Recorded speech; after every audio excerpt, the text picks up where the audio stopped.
Okay, so hey everyone, welcome back. We are on day 6 of the What School Could Be Academy. Today we turn our attention to the first of our series of performance assessment models that we think are excellent for deeper learning schools, and we begin to look at an exhibition format. So excited to have you all back. I want to refresh, give a look at today's flow, and then turn attention to exhibitions. So we left off last time beginning to talk about our own academy and doing something in this academy. And so today is the day where we really sort of try to reinforce what that do something begins to look like. So today we're going to welcome guests from Painted Stone Elementary outside of Louisville, Kentucky to kick us off here in a minute or two. Then we'll have discussion and digest that. We've got kids joining, and so excited to hear from them and their own experiences around partaking in exhibitions. Thanks, Laura, for putting Padlet links and stuff in the chat. We're going to turn our attention coming out of that discussion with our guests from Painted Stone around Ron Berger's notions of authentic audience, and spend a little time thinking about how much of our work is linking to authentic audiences in schools right now. Turn to a brief discussion of motivation, where we pull the science of learning back in for a minute. Remember, this entire academy is based on learnings from the science of learning. And so as we sort of digest what is working in this world of exhibitions, we want to loop back in motivation and some questions around that. And then we'll wind up today taking a look at the exhibition toolkits that are provided by shareyourlearning.org and all of the deep resources that are sort of ready and waiting and available to you to go get started in this particular format of work. So that is sort of today's flow. And Laura, I'm not keeping an eye on entrants. I'm not seeing participants, so I'm hoping you're keeping a bit of an eye on participants. Yeah, okay, thanks, Laura. Lovely. All right, so just as a reminder then, as we get back into our work, my thing has stopped. Okay, gosh, that was crazy. Our outcomes, just a refresher about like how the academy works and where we're at. This is a critical juncture in the academy. So when we run academies in Kentucky, and we do this kind of professional development work, and I know a lot of you are in the professional development world. This is the game that you are playing. You're in these deeper learning teams in Kentucky. Janelle is up leading professional development for a regional area in Minnesota. So you're all sort of in this game, and lots of folks that might be joining on the recording are doing that as well. So this is a critical moment.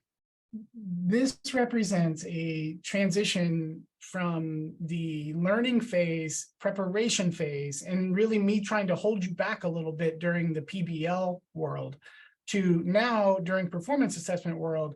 This is where we push the gas pedal down. This is where the big initial leadership investments need to be. And so we use this period of the academy to really push, do something, do something, do something, do something. And we find that this is the time that leaders are sort of ready. We think a lot about the timing during the year as well, of when does this sort of do something message hit, and when do we turn to performance assessment. We typically tend to do this work in like the November, December timeframe during an academic year, as they think about what can we do in the spring. So in a given format, when we're running an academy over the course of a year, we are trying to have this particular component hit, usually with enough time left in the year that they can begin to try one of these things. Now, here we are during the sprints phase of the spring, and because we're in spring, this is not something that like a school would necessarily go try, but for you all as professional developers, which a lot of you in this sprint are, this is like a timing in your own work. Be thinking about like, how do you get schools to this place? Because this is where, from a leadership standpoint, we really need to begin to hammer down. And so it's not a surprise that this is also the meeting where we would most of the time, we would have a principal show what they're doing. This is also the time when like, hey, students start to appear in the academy, because like this is the thing where we really want to hone the focus in to do these things first, do performance assessment first. And so that is, of course, what we're going to turn our attention to today as well. So I see some guests joining. Hi, team. Hi, students. Hi, Miss Ackland. Hello, all. You all are muted yet. Oh, good. Oh, wait, we're not hearing you, though. Can you hear us now? Yay. Okay, lovely. Awesome. Okay, great. So we have some students in a couple of rooms we might be able to break out into in just a second to learn from students. Let me do a little bit of introductions, if that is okay. And then we'll turn to we'll turn to students and breakouts. So introduction wise, for you all students that are joining, hi all, I'm Justin. I'm a professor at the University of Kentucky. Do you know that place? You've heard of that place? You've seen people wear UK shirts? Yeah, they're just messing around with us. Yeah, righto. So we are here at the university. I'm here at the University of Kentucky today, but we have people joining from sort of all over Kentucky and all over the world that are hanging out in the room with us and that are going to watch the recording of this too. So is that okay, team? You willing to talk? But let me tell you, these people are all educators. Most of them are sort of like your principal, Miss Ackland, who are leading schools or they're working with school leaders, right? So it's just like a bunch of principal types in the room. Feel like you can talk to them, team? You can talk now. Yeah. Yeah. Yes. All right. Right. Go ahead. Okay. You can. Yeah. I think you're ready. Okay, so let me introduce then you all a little bit.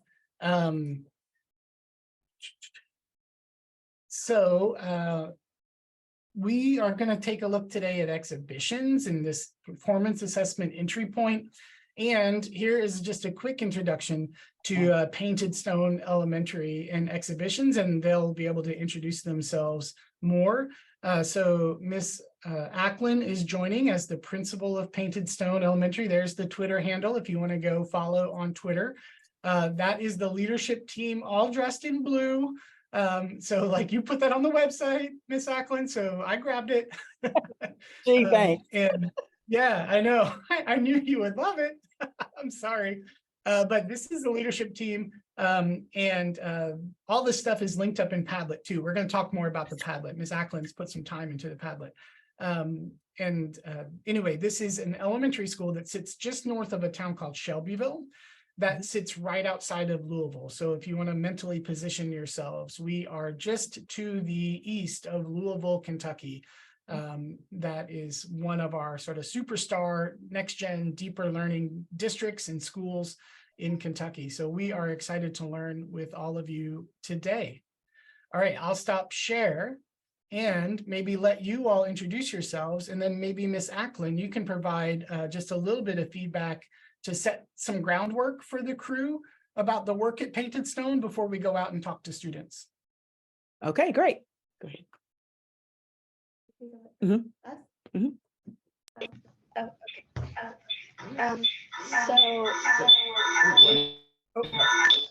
It's so loud. Audios are too close to each other. Sorry, you guys are doing awesome. Just no worries. If you just spread out further away from each other, it'll probably be okay.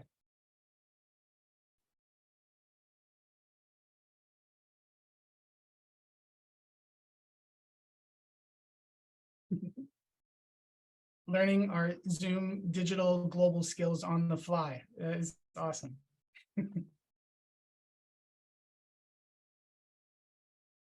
And so while that's happening, Laura is a former professional development leader in Shelby County Schools. And so Laura can provide maybe 1 minute of background, Laura, or two that sort of leads to like how Painted Stone got into this work in the very early stages. And then Ms. Ackland can pick it up from here's what it meant for us at Painted Stone. Mhm. So in the very early stages, we basically said, just hold an exhibition. You know, that you don't have to worry about standards, you don't have to worry about, just schedule it at some point in the future and it will come, sort of like the baseball analogy, right?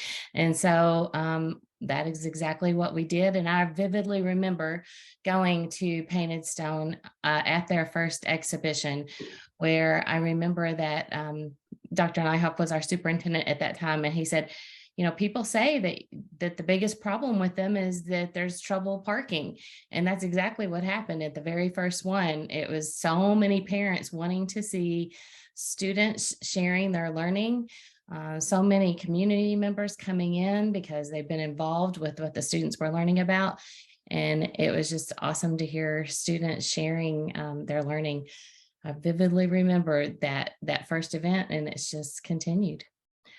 Are you set up now, Artavia? I think we'll try it. Let's see. Whitley, you ready? Hi, my name is Whitley. I'm in 2nd grade. And I did a math exhibition. Okay, we're gonna hold on. We're gonna let everybody introduce themselves, and we're gonna let you tell them about your exhibition. Okay. Sophia, you guys. So we are Sophia and Gabriel, and we are in the 4th grade, and we did an exhibition about agency.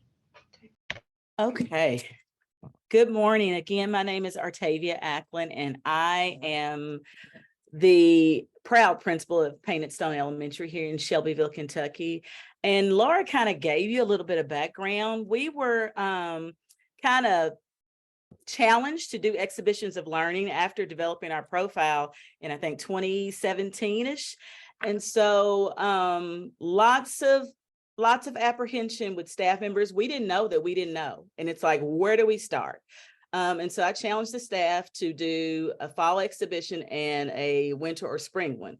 Well, lo and behold, fall came and it was, oh, we're not ready. Oh, they're not ready. We're not ready. I said, okay, fine. So after Christmas, I said, okay, during the month of February, everybody's going to do exhibition of learning. Now I did that. I thrust everybody in. We did them. They were wonderful. Families came out in droves. The campus was gridlocked, for lack of a better term. We just didn't have enough parking. We were on the middle school campus trying to park.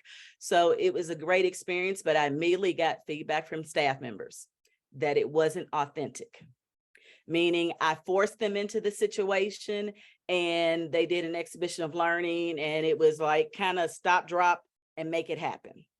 So after getting that feedback, and I was like, okay, we can make this work. Like, we saw the product, we saw students communicating their learning, we saw students collaborating, we saw family members engaged, family members that we hadn't seen on the campus were engaged. So it was like, okay, we can make this better. And so over the years, we've done a lot of tweaking. Now we're to the point after several years, they do a formal one in the fall and a formal one in the spring or winter or spring, but they're doing mini ones all throughout the year. We've changed our process a little bit. At first it was everybody at night, make it happen. Now it's, when can parents come? When can community leaders come? So we do them as early as 7:30 in the morning. We do them sometime during lunch breaks, so families can come on their lunch breaks. And then we still do them at night. So we've made a lot of tweaks, a lot of turns to get to where we are now. I don't know. What else are you thinking? What are you looking for there? I would say that that's a good setup between Laura and you, Ms. Ackland. This is a really normal entry point for deeper learning work in Kentucky. And would you say at Painted Stone that like these exhibition stuff was one of the first entry points that you all started taking down this road toward deeper learning? Oh, most definitely. Because it was an easy entry point, like after you got over the I don't know that I don't know, and then you realize, okay, an exhibition of learning doesn't have to be this elaborate, I'm going to put tables up in the gym, tablecloths. outfits. It doesn't have to be that. An exhibition is just what it is. You are sharing that you have mastered some content, and you want others to see that you've mastered this content, and it's not necessarily by paper pencil, but it's a performance task. Yeah, absolutely. So what we want to let you all do as the audience now is Ms. Ackland brought a few students who are actively doing exhibitions, and you can see they're ready and excited to talk about their exhibitions. In the Padlet, and let me just put them up on screen for a second, I have a few questions that we can ask the students. These are just sort of like questions that I'm just giving you as a guide. You don't necessarily have to follow this question set. Feel free to have whatever conversation you all want to have out in breakouts.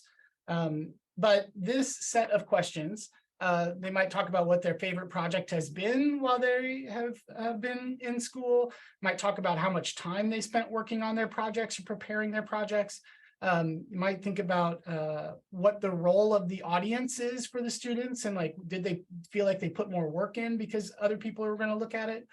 You might ask around like who attended exhibition nights, or maybe they have thoughts about how to make them better. So those are all sort of a set of questions, and those are also on the Padlet. We can throw, Laura, the link maybe back up to the Padlet one more time, and then sort of have that open as I throw you just into 2 breakout rooms now that will have the 2 different students in them. I'm just making sure that we have the different groups in each room. I'm going to move one. Yep, sorry, I got to do one move and a move. And Laura, I'm going to make sure that you are joining with the other group of kiddos to help facilitate a little bit over there, and I'll be popping around as well. All right, I'm going to open rooms, and then feel free, kiddos, you guys help lead the way, and then some of the adults will ask you some questions. Is that okay? Feel good? Everyone feels good? Can I have a quick discussion about exhibitions? All right, let's go for it. Okay. I have to laugh. Dr. Coleman, I think the kids noticed that you are on here, and they are super psyched.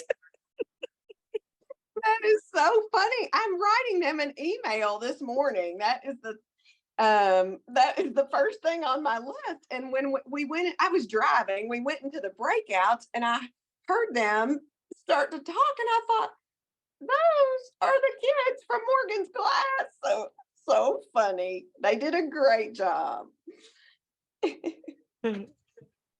Well, absolutely lovely all. Thank you all for sharing your projects that you've been working on and about the whole process of exhibition. I think that I got to learn some things, and I think some of the other folks in the room probably learned some things too. We're going to talk next about like why this seems to work so well for kids. And so you all giving us some insight into why it works for you is really like a good starting spot for us to talk about how it can work for other kids. So thank you guys for doing that for us this morning. That's lovely. And good luck on your student agency. That's the one I got to hear about. So like, gosh, yes, please go change the world. That's exactly what we want you to do. Thank you guys for taking on such a big task. It's going to be awesome. It was very nice being here. It was fun. Yeah, and nice to meet all of you as well. So maybe I'll invite then Ms. Ackland back in sort of from a leadership standpoint. It takes a lot of work to make this happen, and for a whole school to sort of rally around exhibitions. And so like, let's turn a little bit to that side of the question around how do you lead for exhibitions and give some insight into how that works in your building. Okay. Is it okay? Can I let the students go? Sure. Yeah, Okay. Absolutely. Thank you guys. Yeah. We've got an joining us event on morning. campus, so I'm going to let them head out. I'm going to let you head out. Your teacher's going to meet you at the front door. Thanks, guys. Just leave it. Bring Yep. In the car. All right. Thank you, guys. I appreciate you.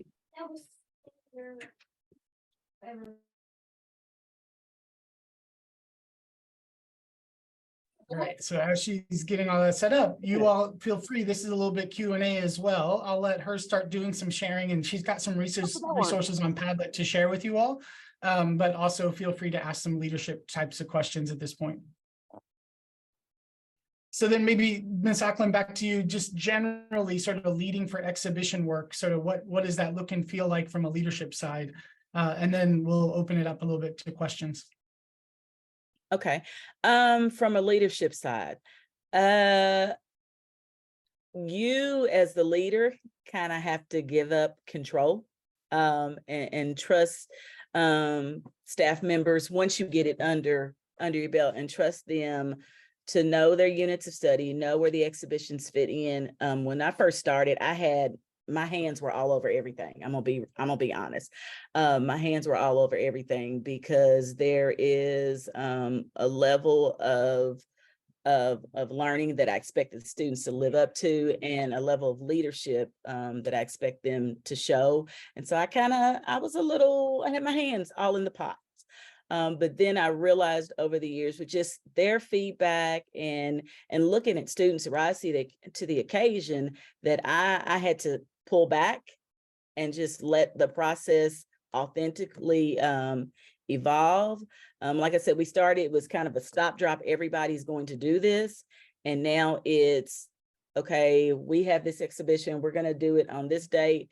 We feel like because of our clientele, a lot of our parents work at night. So we're going to go for an early AM, like when they're first getting off from work, or we're going to go during lunchtime.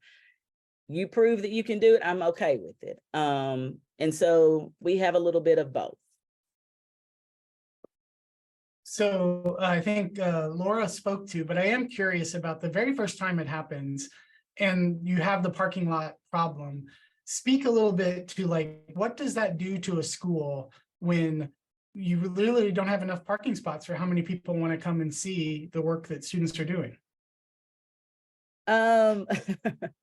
It's overwhelming, but it's a great feeling. I will be honest with you. Painted Stone has always had great family participation. Anything we have, they're normally here. But to see the parking just go crazy, it was overwhelming, yet it was gratifying to know that when you hear we don't have parent support, parents don't do this, parents don't do that. No, it's not true. If you invite them and their kids are excited about what they're going to show, they're going to talk it up. And that's something else. I'm a real big social media buff, so we advertise like crazy. We hit all our social media sites. We send out class tag invitations or whatever, just to get our families excited about coming in. And so that night, the very first night, I remember thinking, oh my goodness, look at these babies shine. And I think it was eye-opening for staff members, because it's one thing to practice in front of a peer or practice in the classroom, but to be put on stage with, board members, business leaders, parents, and there's not going to be a teacher standing behind you. You got to show and prove, and to know that each and every time from the first one to now, they have risen to the occasion is gratifying. Lovely. And one more from me, and then team jump in with a few questions. And then we need to share resources on Padlet too, because there's some great resources. This is something that at an elementary format and context, like we at NextGen, we recommend all the time. Like how, in terms of this way of doing it, exhibition, and this age group of kids, like that, how that has always felt like a really good fit. And it's an entry point that we always recommend for elementary, but you're there in the trenches. Can you give some insight into like why these two things seem to work together? I think they work together because at the elementary level, for lack of a better term, this is how we do business. This is how we teach. And so the exhibition just flows seamlessly. Lessons have been taught this way. You're doing performance assessments in class. You're collaborating with a buddy on a project, or you're conferring with your teacher and you're going back and forth. So the competencies are are interwoven through our day. So when it comes to actually exhibiting your learning, it makes sense. And at this age level, kids really don't have fear. You know, I get to talk to people. Whitley's second grade, and I asked her, I said, hey, do you want to just come? And she was like, yeah. And she said, I'm just going to talk to grown-ups. I was like, yeah. About what I did and what I did on exhibitions. I was like, yes. She was like, okay. And so they just don't have a whole lot of fear. So this is the prime age to start them. And then I think when you get to, I'll say 5th grade, 8th grade, and 12th grade for us in Shelby County Public Schools, we have what we call defenses of learning. And so at that point in time, our 5th graders have to defend that they are ready for middle school. But that's not any big deal for them at this point, because they've been doing these exhibitions since kindergarten. So to speak in front of a panel that you don't know, the only person they really know on the panel will either be their classroom teacher and an administrator, but there are other people that they don't know, and that's not frightening to them because they've mastered these skills over the last 5 or 6 years. All right, lovely. Thanks. A question or two from the audience, and I'll pull up the Padlet while you guys ask a couple questions and we'll share resources. Go ahead, jump in, anyone, feel free. I would just like to know, I love the focus on the learners, but just wondering what like space and time that do you give for your teachers to be able to really, like you said, you know, teach in that way that connects to the exhibition, like this is always happening. How do you give that space and time for this to come to life in the learning community? Okay, so in a nutshell, so all of our teachers, every grade level has common planning. And so they backwards plan their units at the beginning of the unit. They always plan a unit ahead. And so they go ahead and they decide, this is the unit, would an exhibition fit here? If so, is it a mini one or is it like the culminating activity? As far as the space and time, sometimes teachers plan after school, sometimes it's, you know, it's during their planning, but as far as the, when I think about space, now it's not one more thing because they figured it out. They figured it out that we're intertwining these competencies within our unit. The unit is there. The unit of study is there. The standards are there. Learning targets are there. So there's no extra there. The only extra piece is when the students decide how they want to present their learning and then kind of ironing that piece out. But there's not a whole lot of extra because you have your unit planned. It's just deciding, okay, which competencies are you targeting based on the unit you're doing? And if students decide to take the wiggle room route, which means, okay, I know these are the supposed competencies, but I'm also being an innovator here. So do I have permission to go off course? And yes, they do. So that's kind of my thought process there. Thank you. Mm-hmm. Let me then share.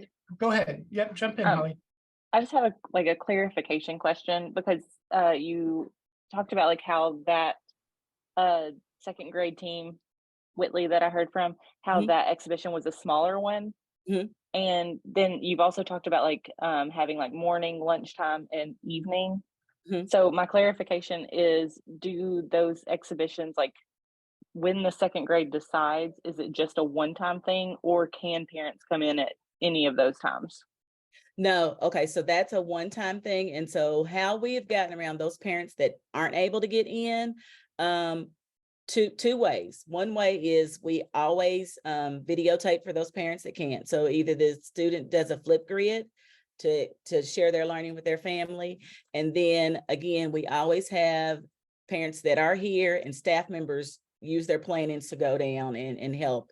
But other parents leave feedback. So they do hold their exhibition for somebody, even if it's not their family member, but a way to get around their family member not being here is the flip grid or recording it of some way and sharing it. And we still ask for the same feedback. sometimes those are as powerful because you get the emails or the text message from the parents with the crying emojis because they see what their student has done. On the Padlet, you'll see there's a picture of me hugging a little girl. Somebody grabbed that picture of me, and that was a student that was struggling during this unit. I mean, she was struggling. And then to finally see her at the end of the unit, to be able to share her learning with not only me, I think it might have been a reading recovery teacher that had used some time to come down, and then my assistant principal is there. And I'm literally in tears. And I was like, grab that.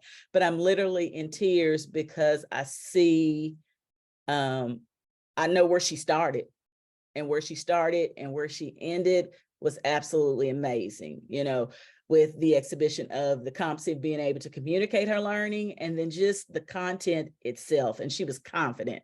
So yeah, that's it for me. Thank you.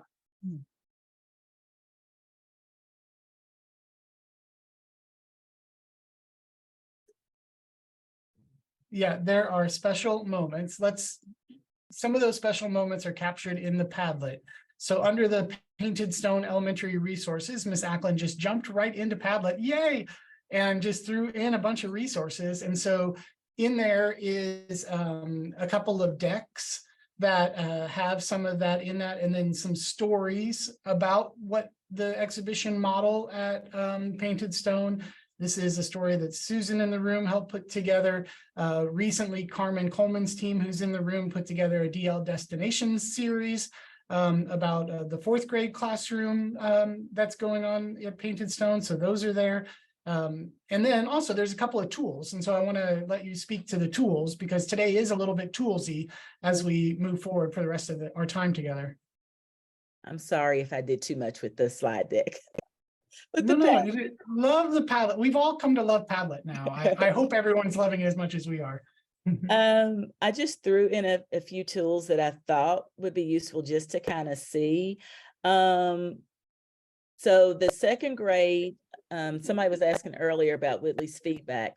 The second grade tool in there was the feedback that parents and family members and actually community members use to give them feedback on this last exhibition. And so kind of gives them a rundown of what we expect them to do, and then what we need for them, and then specific feedback. I will say that when we first started a few years ago, it was like, oh, you did a good job. Well, that's not the feedback they need. We need specific feedback. So we've honed in that, and that's been a learning experience for our families. We've had to kind of do some snippets on newsletters and things of that nature to model what we need as far as feedback and what the students need, because it's not that you do this sheet and they never see it and they never hear about it, because the point of this is to get them to grow. So not only are they getting feedback during their process from teachers, advisors, and peer mentors, but then they're getting it from their family members. Let's see, what else do we have in here? There was a fourth grade there's feedback tool as well. The fourth grade feedback tool kind of mimics fourth grade. And they operate in this particular classroom, at least, on continuums. And so they think in continuums as far as their learning, where they are as far as mastery of a standard. And so their feedback form is kind of set up the same way, so they can see the progression of as to where they might have started, as to where their reviewer is giving them marks. And so they it's set up that way. Also in here, I stole out of the fourth grade PAL, where they have to do a written reflection on whatever competency they're focusing on for that particular exhibition. So I just stuck one in here as to not overwhelm the deck, but this one was on being an effective communicator. So they were to think about their role in their civil participation unit, and then their role in their exhibition, and how did they demonstrate the traits? Oh, I see she had a typo. The traits of being an effective communicator throughout their project, not just that day. So you're looking at progression over time. But I don't even mind the typo because this is real. This is not like, we're going to share some resources at the end of the day that are national, shareyourlearning.org kind of stuff. But you have to translate that and make it real inside of your school community. And that is a lot of the work of leaders. It's a lot of the work of teacher leadership teams that are making this thing flow and integrate seamlessly so that it does eventually reach that point of like, we don't think about it as this big extra burden on the school. It's just, this is how we do business. And when you can reach that point, then we're reaching deeper learning sustainability. And that's the golden zone to get to. Well, Ms. Ackland, thank you for taking time. I know you have a crazy busy day, so I think we'll turn you loose, and really appreciate you making some time this morning to hang out with us. What School Could Be folks from around the world. No problem. Thank you for having me. I appreciate it. Yeah, join me in thanking you. All right. Thank you. Bye-bye. Bye. Okay, so for us, team, we have a little bit of time left in our sprint this morning, and there's a couple of things I want to do. But before we dive into that, why do you think exhibition seems to work so well? And I'm particularly curious your thoughts about why is exhibition working so well in elementary? I heard from Kristen that you all just finished an exhibition not long ago. So, we've got folks that are actively trying this kind of work in the community. And so what is it the root cause of why this seems to work? I'd just like some feedback on that before we dive into a couple things, but just really like, why is it working? You can put it in chat, but jump into the conversation. Not all at once. I'll step into the space here. Sorry. Hi, Thanks, everyone. Kristen. Yeah, I think for me, I think exhibitions, and I've facilitated many in the last, 7 or 8 years, coming from my a lot of work in PBL works. And for me, they just speak to that idea of authenticity. Honestly, I'm kind of stating the obvious, but what do we do when we, just as humans, when we work hard and accomplish something out in the garden? What do we do about it? We share it with someone. We mention it to our partners, or we don't pull in strangers to show our new garden that we've worked hard on, but we share it with those who may have a similar interest or those who love us dearly. That's just a natural part of how we're wired. So I think it taps into that, and it truly speaks to that. Keeping it real. We share our learning and growth as humans. That's what separates us from everything else. And it's cool. If you're newer to them, from my experience, they're amazing. We just had one for teachers Tuesday night. They were in an authentic learning process this winter, and we had our exhibition, and it was just great. It's family friendly. They brought their spouses and partners and kids, and yeah, they're magical. So if you've done them, you know that, but I think they just speak to that idea of that's who we are as people. We wish to share. So Kristen uses the word magic. The word magic gets used on this quite a bit. You actually hear that word with exhibitions pretty often. It just speaks to there is something fundamentally different happening here, which does have a little bit of special sauce.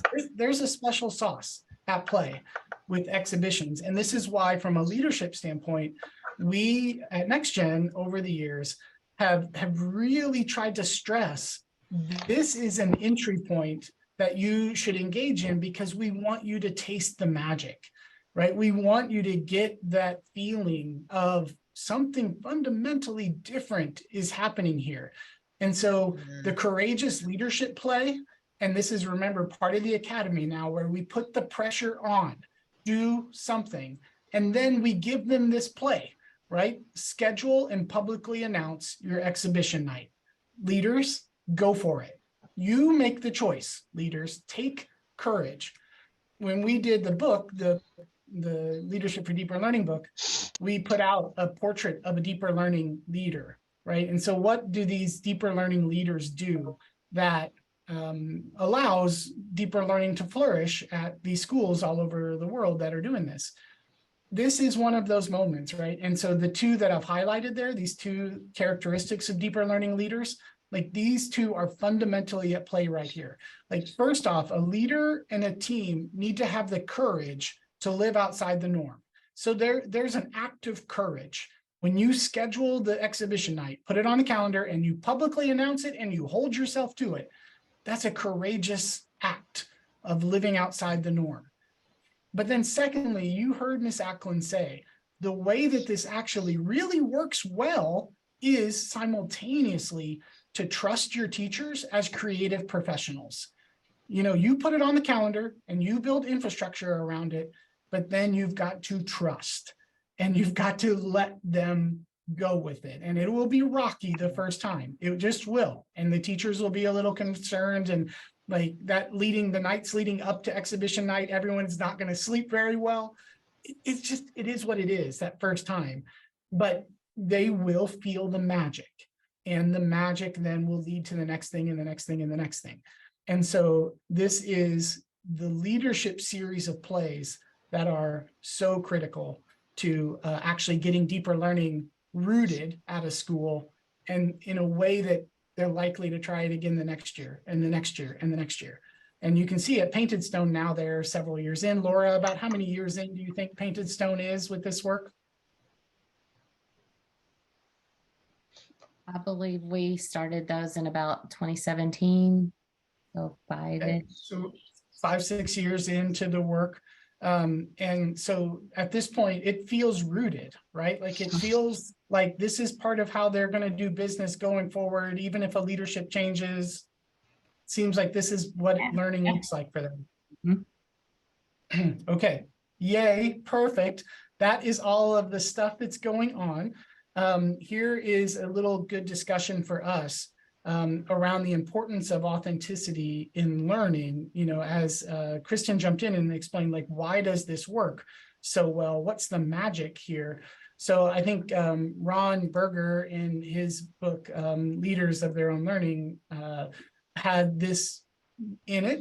And I think that this is like a really good conversation for us to have as educators. It's a really good conversation for you all to lead with your teams. And so let's just practice for a second. I've set up a series of breakout rooms. So over in the Padlet, we won't do all 4. We'll just do like maybe 3 breakout rooms this time. And in the Padlet, it's a good activity to jump to the Jamboard that links to your breakout room. Right, so we're in this column, mapping our audience, and then find the room that fits your breakout room. And let's take only about 5 or 6 minutes, not very long, but use Post-its to sort of map the current assessments in your school to where they live in terms of that sort of authentic audience ladder. Okay, so like just take, you know, quiz, obviously a quiz is for a teacher, so you would put that down at the bottom. But be generous in that, like my daughter had a music exhibition last week, in that they had a performance that was absolutely for the public, right? So there are assessments going on in your school right now that live all over this ladder. So be generous as you think about where those assessments live. But I do think patterns will emerge. So let's practice and go. I'll open the breakout rooms. You guys jump in and sort of talk about where does most of the assessment live, and do some of that mapping. Make sense? Mm-hmm. All right, awesome. I'm going to open them now. We'll just go 2 rooms. That's enough. We've given how many folks we have. So I'm going to open them up. Okay, everyone is popping back in. So it's just a super quick kind of activity to help teachers see how much of our normal instruction is living down at sort of just for me kind of level. in the deck and in the Padlet, there is a great follow-up video from Caitlin Tucker that sort of speaks to like, this is what transformed her own teaching, is once she realized that almost everything I'm asking the kids to do is only for me, then it sort of made sense of why I'm seeing in the classrooms so little engagement, so little, digestion by the kids, because they realized that it doesn't matter all that much. And so, that was a transformative moment in her own story. Now she's a big national speaker, whatever. And so I just find that to be a useful little compliment. And I think it can help resonate with teachers. We've got a couple minutes left, and I promised to do some science of learning kind of stuff. And I want to do that because the magic that lives inside of this has scientific grounding. And I don't think we give enough credit to what's going on here. We think enough about it. So I want to turn our attention to that. And then I promise we'll end on tools, although it sounds like a lot of you have already been doing it, so you might not need a whole bunch of these kinds of tools, but we'll get to that. Okay, so inside of this question is a question of motivation, right? Like we heard that from the kids, we heard that as we digested together about why this is working. And so something related to this magic that we're feeling with exhibitions is related to this question of motivation. And I'm sure that you all have or seen at least the book Drive by Daniel Pink. But I want to make sure I get my audio share right. Stuff. I'm missing Ben. Ben reminds me to do all these things. Sorry, I'll get my share sound properly going. In this little short clip, Daniel addresses the school question sort of directly, which is like, from a motivation and school standpoint, what are we seeing? The classroom. Here is the key point from this 50 years of research. There's a certain kind of reward that we use in organizations. Psychologists call it a controlling contingent reward. I call it an if-then reward. If you do this, then you get that. If you do this, then you get that. We use all kinds of rewards in organizations and in schools, but this is the mainstay. If you behave, then you get a pizza party. If you score well on this test, then you get a gold star. Here's what the science tells us about if-then rewards. If-then rewards are extraordinarily effective for simple, short-term tasks. We like rewards, they get us to focus, and so when the task is simple, algorithmic, where you're just following a recipe, where the time horizon is short, if-then rewards are actually pretty effective. But the same body of science tells us that if-then rewards are not very effective for more complex, creative work with longer time horizons. Why? They get us to focus too narrowly, we don't look expansively, and we sometimes exhaust our motivational energy. And so, if you look at what school is, if you look at what education is, we want to be equipping students with these more higher level, conceptual, thoughtful kinds of skills.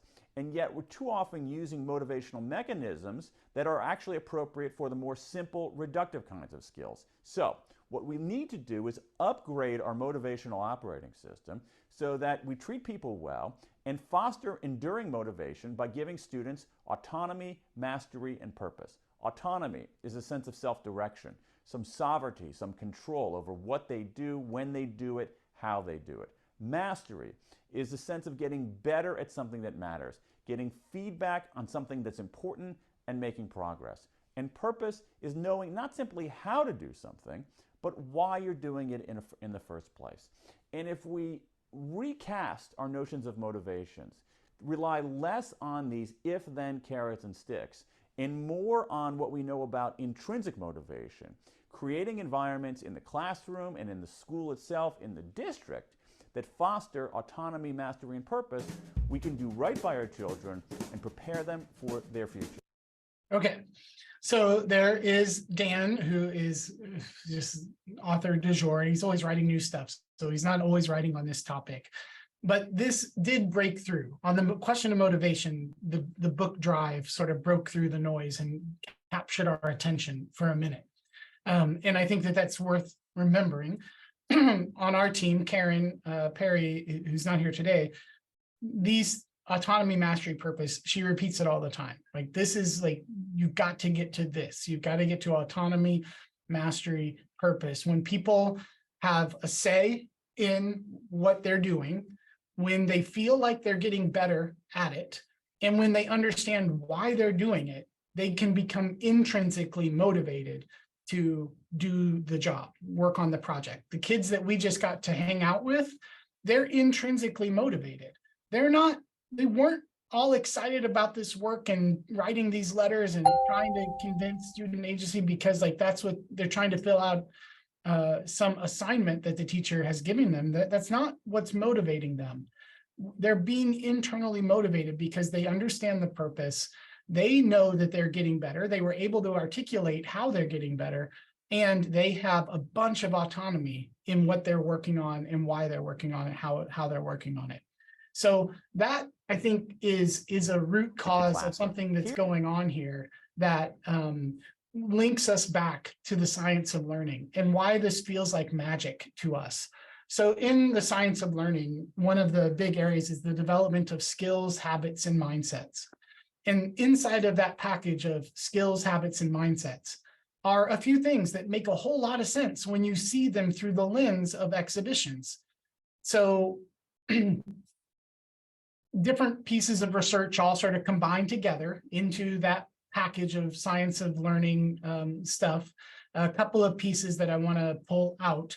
Of course, you all are familiar at this point with growth mindset and Carol Dweck's work and how that has really moved forward in the world of education and all of us trying to help kids get to these growth mindsets, right? I think growth mindset is pretty linked here, right? Like, I can learn from my mistakes. That feels like mastery to me. I can improve by working hard.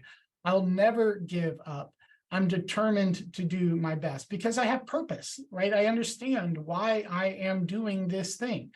I'm being self-reflective. I can overcome challenges with effort, and I can teach my brain. There's a whole bunch of mastery, autonomy, and purpose living inside of how we help kids get to growth mindset.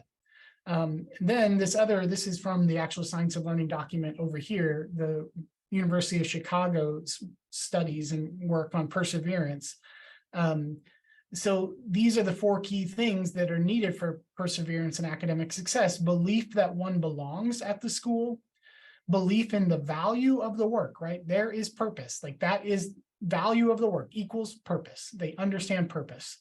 Belief that effort will lead to increased competence, mastery, right? Like that's exactly what that thing is saying. And then a sense of self-efficacy and ability to succeed. Self-efficacy being self-belief, some control over what I can do as a learner, some autonomy in my own ability as a learner. So I think what we're seeing is the Daniel Pink work, mastery, autonomy, and purpose, the growth mindset work, where kids are beginning to see themselves and learn how to grow, and this real sort of deep academic rigorous stuff around perseverance and academic success. That package of things seems to really be going on here when we get kids doing projects that lead to so that's, I think, when we think there's magic and special sauce, this is what I think is the magic and the special sauce. And it links back to the science of learning and why we would expect kids to be successful in this format. But, you know, as part of the academy, we want to ground everything we're doing in the What School Could Be Academy in the science of learning. And so this is those critical connections back to the science of learning that we're now in this world of performance assessment. So I'm curious, your thoughts. Like I'm tempted now to put a meta-modernism oscillation on almost every slide deck that I create, but I won't. But I think part of me is seeing intrinsic and extrinsic motivations, right? These extrinsic motivations, if-thens, which have value, and doing stuff for teachers because that's what the teacher needs to see is fine. It has value. But then complementing that with these intrinsic motivations, that's a more postmodern kind of thing, right? Where we need to understand the purpose before we're going to do anything. We need to know if we're going to work, if we're going to have some control, how is power being shared here, right? If you're not sharing a little bit of power with me, I'm not playing this game. That's a very postmodern place to be. So again, I think we're oscillating, we're living in between extrinsic, sort of if-then teacher-directed motivations and student-directed, autonomous, mastery, purposeful motivations. So curious your thoughts on that maybe being some of the magic that we think we're seeing with exhibitions.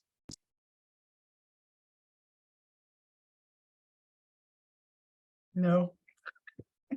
Yeah, I think Could the be. magic, I just see this even with the teachers, not only the learners, but if the teachers also have that mastery, that purpose, that autonomy, how that then also connects it to theirs. So I think if we can make, like I talked about, that impact for urgency around that, with them themselves being self-aware of that, and then how that connect to those learners, I think then we've got that post to modern.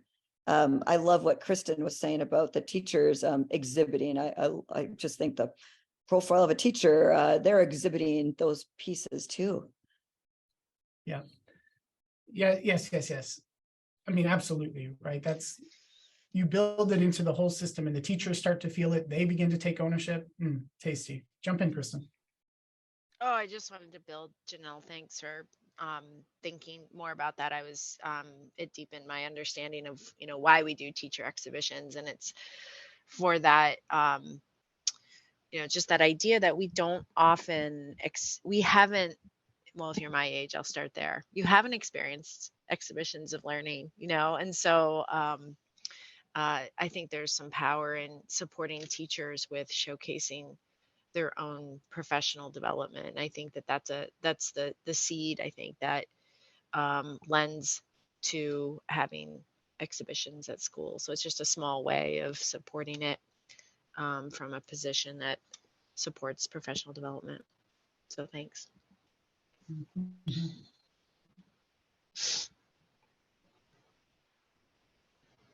Okay, so let's just tie a bow on exhibitions.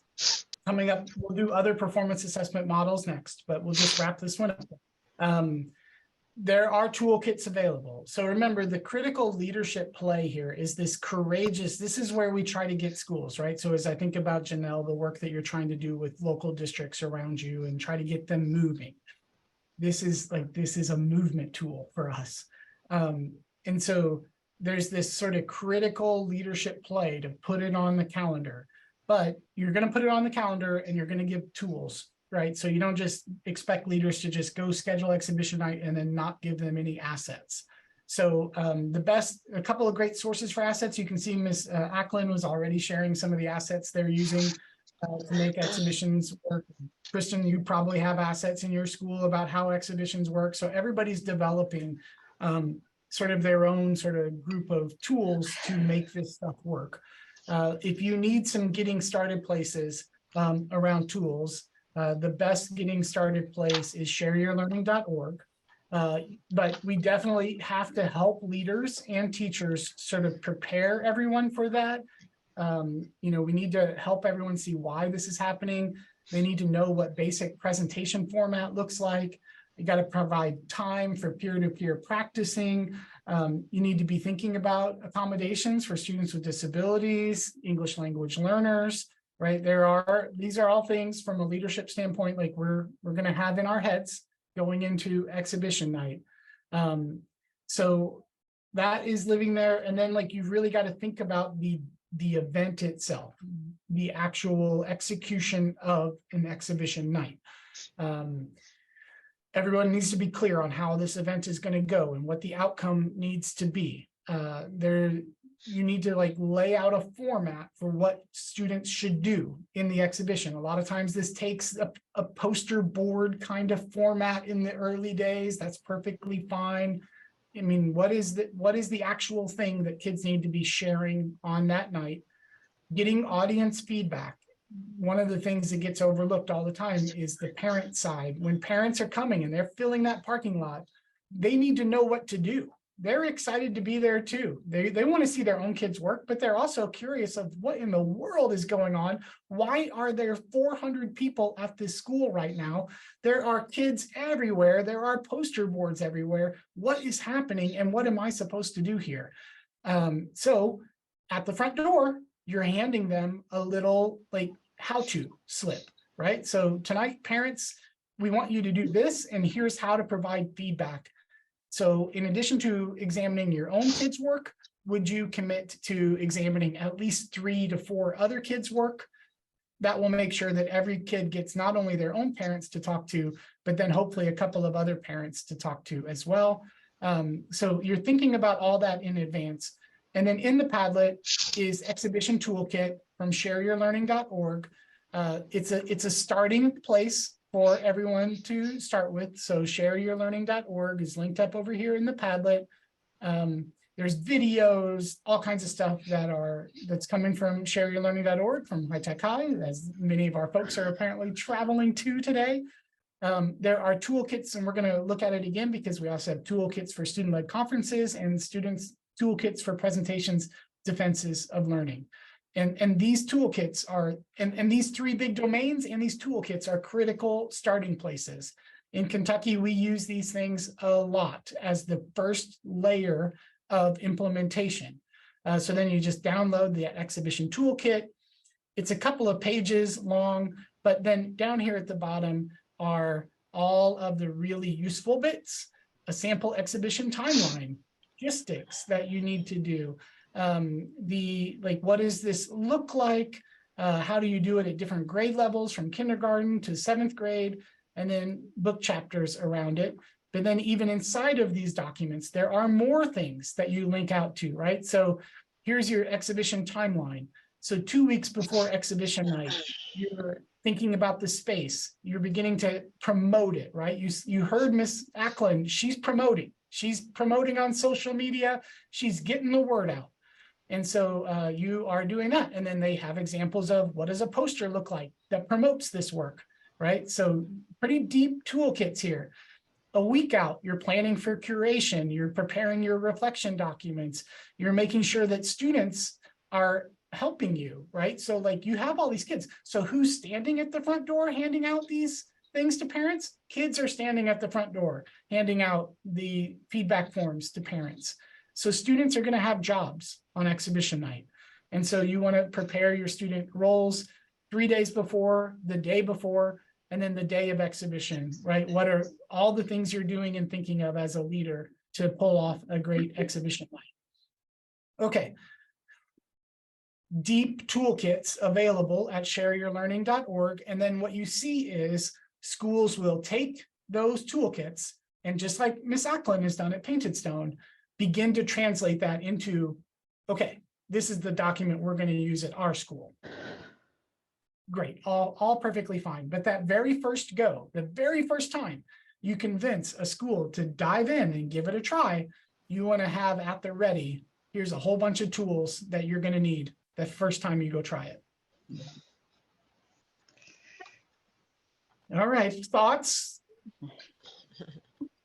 A lot, I know. And Janelle's always like, you're giving us too much. I know, I'm sorry. I'm trying to get as much packed into this sprint as we can. Love it.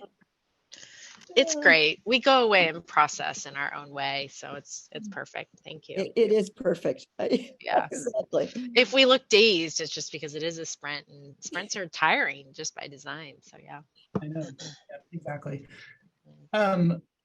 So lovely. This is exhibitions. We'll do student-led conferences and defenses next week. We're going to do defenses on Tuesday when we get together again.